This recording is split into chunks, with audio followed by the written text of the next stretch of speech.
So ನೀವು ನಾಯಕಿ ಜೊತೆ ಗಾಯಕಿ ಕೂಡ ಹೌದು. ಈ ಮುಖಾಂತರ ನಿಮ್ಮ ಒಂದು ಸಿನಿಮಾದ ಹಾಡನ್ನು ಒಂದೆರಡು ಸಾಲು ಗುನ್ಗೋದಾದ್ರೆ. ಓಕೆ, ನನಗೆ ಅದು ಲಿರಿಕ್ಸ್ ಸ್ವಲ್ಪ ಗೊತ್ತಿಲ್ಲ, ನೋಡ್ಕೊಂಡು ಹಾಡ್ಬೋದಾ? ಅಯ್ಯೋ ನನ್ನ ಫೋನ್ ಇಲ್ಲ.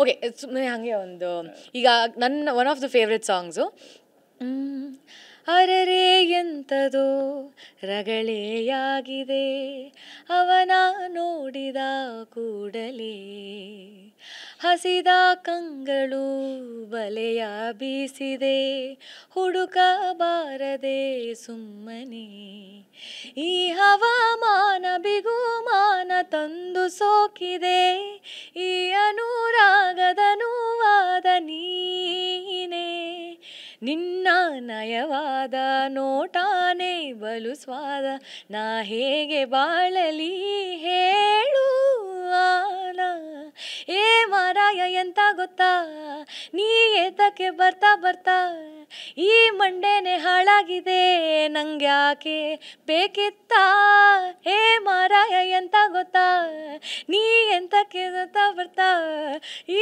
ಜೀವನೇ ತಿಂತ ಇದ್ದಿ ನಂಗೆ ಯಾಕೆ ಬೇಕಿತ್ತ. Thank you super. ಹಾಗೆ ಮನೆಯಲ್ಲಿ ಕೆಲವೇ ದಿನಗಳಲ್ಲಿ ಜನರ ಮುಂದೆ ಸಿನಿಮಾ ಬರ್ತಾ ಇದೆ, ಏನು ಹೇಳ್ತೀರಿ? ನವೆಂಬರ್ 21ನೇ ತಾರೀಕು ನಮ್ಮ ಸಿನಿಮಾ ಮಾರ್ನಮಿ ನಿಮ್ಮೆಲ್ಲರೂ ಹುಡ್ಕೊಂಡು ಬರ್ತಾ ಇದೆ ಎಲ್ಲ ಥಿಯೇಟ್ರಲ್ಲೂ.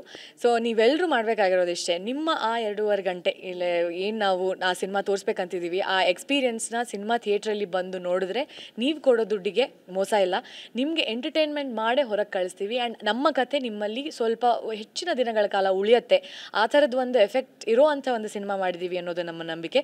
ತುಂಬ ಚೆನ್ನಾಗಿ ಮೂಡಿ ಬಂದಿದೆ, ನಾನು ಗ್ಯಾರಂಟಿ. ಸೊ ನೀವು ಬಂದು ನೋಡಿ, ಅದು ನಿಮಗೂ ಹಾಗೆ ಅನಿಸುತ್ತೆ. ಆ್ಯಂಡ್ ನೀವಿನ್ನೂ ಅಷ್ಟು ಜನಕ್ಕೆ ಅದನ್ನು ಹೇಳ್ತೀರಾ, ನಮ್ಮ ಸಿನಿಮಾನ ತಲುಪಿಸ್ತೀರಾ ಅನ್ನೋದು ನನ್ನ ಭಾವನೆ. ಸೊ ಆದಷ್ಟು ಬೇಗ ನಾವು ನಿಮ್ಮ ಮುಂದೆ ಬರ್ತಾ ಇದ್ದೀವಿ. ಟ್ರೇಲರ್ ನೋಡಿ ನಿಮಗೆ ಇಷ್ಟ ಆದರೆ ಖಂಡಿತ ಥಿಯೇಟ್ರಿಗೆ ಬನ್ನಿ, ಆ ಒಂದು ಕಾನ್ಫಿಡೆನ್ಸ್ ನಾನು ಕೊಡ್ತೀನಿ. Thank you, all the best. Thank you. ಇದಿಷ್ಟು ನಟಿ ಚೈತ್ರಾ ಆಚಾರ್ ಅವರ ಮಾತಾಗಿರ್ತಕ್ಕಂಥದ್ದು. ಕ್ಯಾಮ್ರಾ ಪರ್ಸನ್ ಅಶೋಕ್ ಜೊತೆ ಮಾಲ್ತೇಶ್ ಚಗ್ಗಿನ್, TV9 ಬೆಂಗಳೂರು.